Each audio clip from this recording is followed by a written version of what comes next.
बोले ration card से इलाज होगा। कोई है जिसका राशन कार्ड से इलाज हुआ है भाई? कोई हाथ खड़े करो ना। राशन कार्ड में आज तक किसी का इलाज नहीं हो रहा है। कहां है वो पैसा? लोग काल के गाल में समा रहे हैं पैसे के अभाव में। कोरोना में ये आयुष्मान भारत से इलाज हो सकता था, जिनके 5-5, 10-10 लाख के बिल आए हैं, लेकिन किसी का इलाज नहीं हुआ, किसी का इलाज नहीं हुआ। प्रधानमंत्री जी ने संकल्प किया कि 2022 तक इस देश में कोई कच्चा मकान नहीं रहेगा, सबको पक्का मकान बना के देंगे, जिनके पास आवास नहीं है आवास देंगे। 2 योजना बनी, मोर जमीन मोर मकान। जिसके पास नंबरी जमीन है, पट्टे की जमीन है, 2.5 लाख रुपया उसको मिलेगा। कई जगह गरीबों के मकान को मैंने उद्घाटन किया है।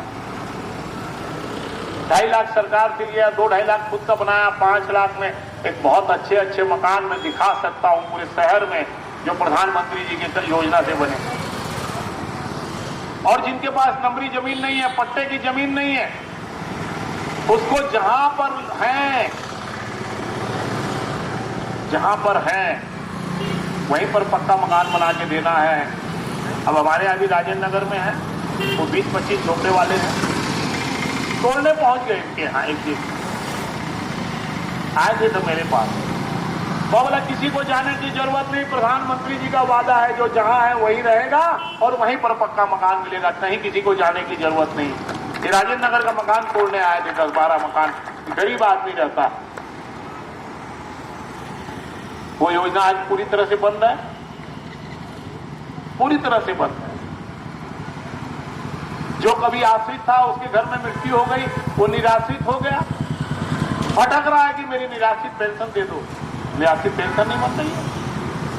4 भाई एक में रहते थे, अलग हो गया, मेरा राशन कार्ड अलग बना दो। राशन कार्ड नहीं बन रहा है। तो जनता की ये सारी मूलभूत सुविधाएं, आज जनता इसके लिए तरस रही है, धरने में बैठी है। मिल गए 2 कांग्रेसी, मैंने उनसे कहा कि मैं वार्डों में जाता हूं, क्या ये छोटी मोटी समस्याएं हैं, सड़क है, बिजली है, पानी है, इसमें तो आपको पैसा भी खर्चा नहीं करना है। प्रधानमंत्री आवास है, स्मार्ट कार्ड है, क्यों नहीं कर रहे हो आप लोग? क्या दिक्कत है? हंसने लग गया। बोले आप तो जानते हो, राजनीतिक क्षेत्र में काम करते हो। बोला मैं नहीं जानता, क्या है बताना है बता दो। अरे बोले तुमको मालूम है कि 15 साल हमारी सरकार नहीं थी, हम गरीब हो गए थे, साइकिल में चलते थे, फटे हाल घूमते थे, बड़ी मुश्किल से तो मौका मिला है। तो अब हम जो है पहले अपनी गरीबी दूर कर रहे हैं। मैं बोला 3 साल हो गए, कितना खाओगे? मोटा गए हो, सड़क से BMW में आ गए हो, फटे हाल से बड़े बड़े मकान बन रहे हैं, कितनी गरीबी दूर करोगे? हो गया 3 साल, अब बंद करो, 2 साल कम से कम जनता का काम कर दो। बोले हमको बेवकूफ समझे हो?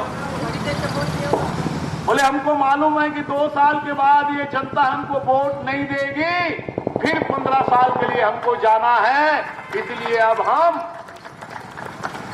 नहीं मानेंगे और डबल रफ्तार से पैसा खाएंगे, डबल रफ्तार से पैसा खाएंगे, डबल रफ्तार से पैसा खाएंगे। हमारे देश के प्रधानमंत्री जी ने 100 स्मार्ट शहरों में एक शहर हमारे बिलासपुर को बनाया। 1000 करोड़ रुपया इस स्मार्ट सिटी में आना है। 2016 में स्मार्ट सिटी घोषित हुई थी, आज 2021 है। कितना पैसा आया? कहां वो पैसा लगा? कहां जा रहा है वो पैसा? अरे स्मार्ट शहर तो बहुत दूर की बात है, यहाँ की जनता एक सड़क के गड्ढे के लिए, नाली को कवर करने के लिए, साफ सफाई को तरस रही है।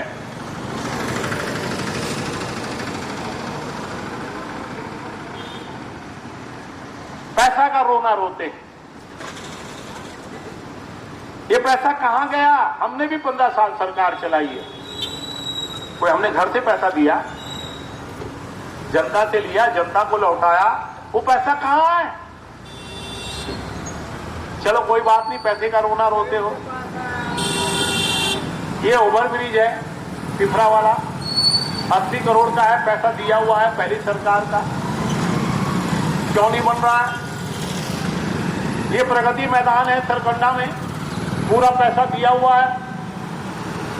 सारे धरने प्रदर्शन, सारी बड़ी सभा, सारी प्रदर्शन, शहर में यातायात नहीं हो, क्यों नहीं पूरा हो रहा है?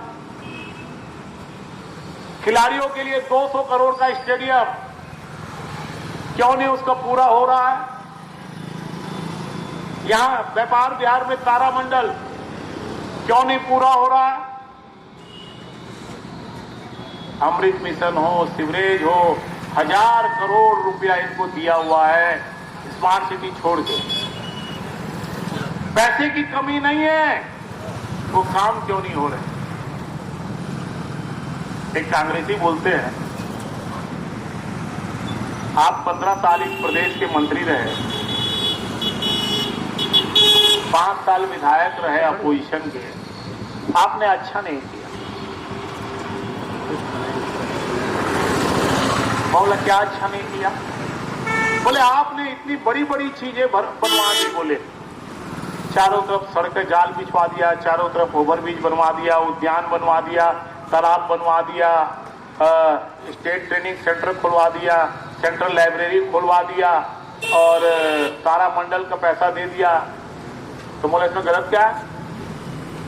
बोले आपने कभी ये क्यों नहीं सोचा कि हम सरकार में आएंगे तो इसका रख रखाव कैसे करेंगे?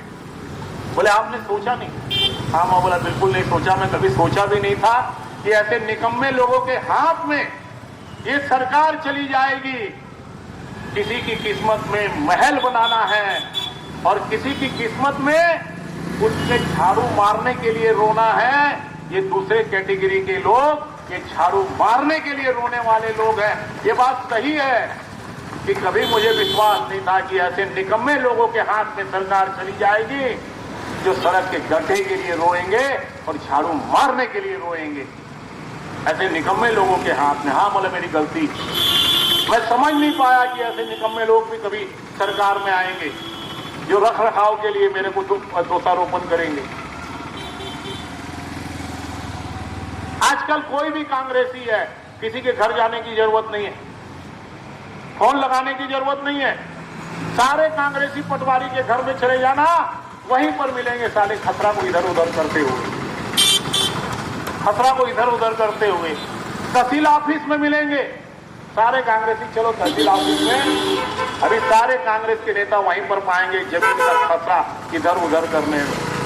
वाह रे कांग्रेसियों, आपने कुछ किया हो चाहे न किया हो, लेकिन इस शहर में जमीन उड़ाने का काम, अभूतपूर्व काम जो कोई नहीं कर सकता, वो आपने किया है। जमीन खिलाने का काम किया है। जमीन उड़ रही है, सड़क चल रही है। अब वो उनके मंत्री बोलते हैं मेरे को दिखाई नहीं देती, तो कहां से दिखाई देगी भैया? वो एक पक्षी है ना, उसको दिन को दिखाई थोड़ी देता है। अरे सरकंडा का खतरा राजेंद्र नगर में बैठ रहा है, जो जमीन उड़ने नहीं तो क्या हो रहा है? राजेंद्र नगर का खतरा उदूदंड में जा रहा है, जमीन चल नहीं रही तो क्या हो रहा है?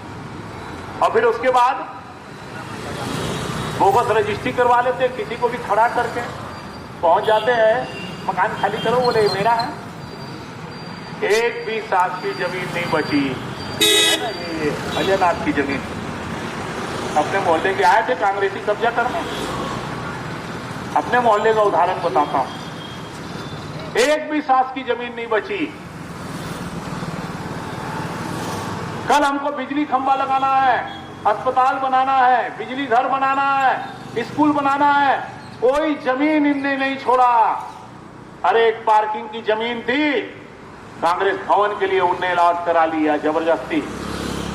एक जमीन नहीं। और किसी की भी जमीन लेने पहुंच जाओ, ये नाथ की जमीन लूटने पहुंच गए थे अपने मोहल्ले में ही।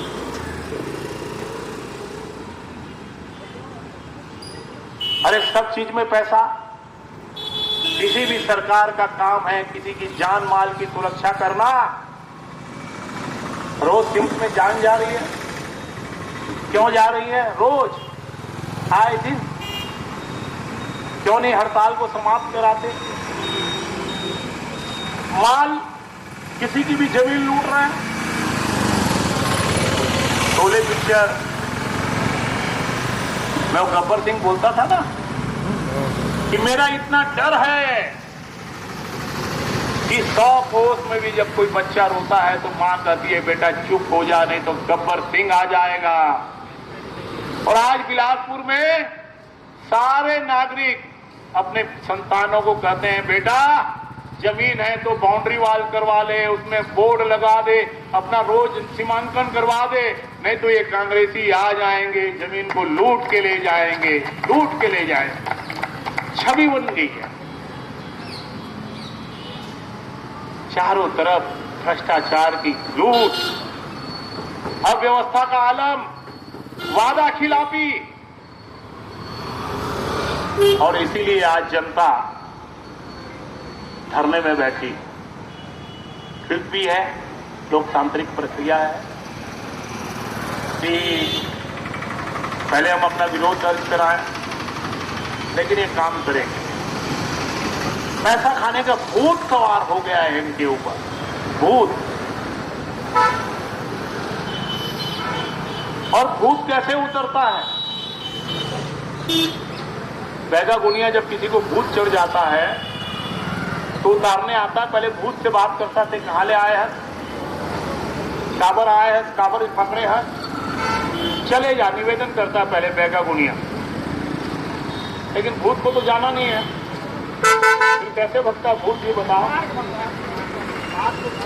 लाभ के भूत है, छोटा मारता है, उसके बाद ये भूत जाता है तो 3 महीने का इनको समय देते हैं। और 3 महीने के बाद अगर ये नहीं सुधरे तो इनका भ्रष्टाचार का भूत उतारना है और इस शहर को स्मार्ट शहर बनाना है। बहुत बहुत धन्यवाद। जय हिंद, जय छत्तीसगढ़।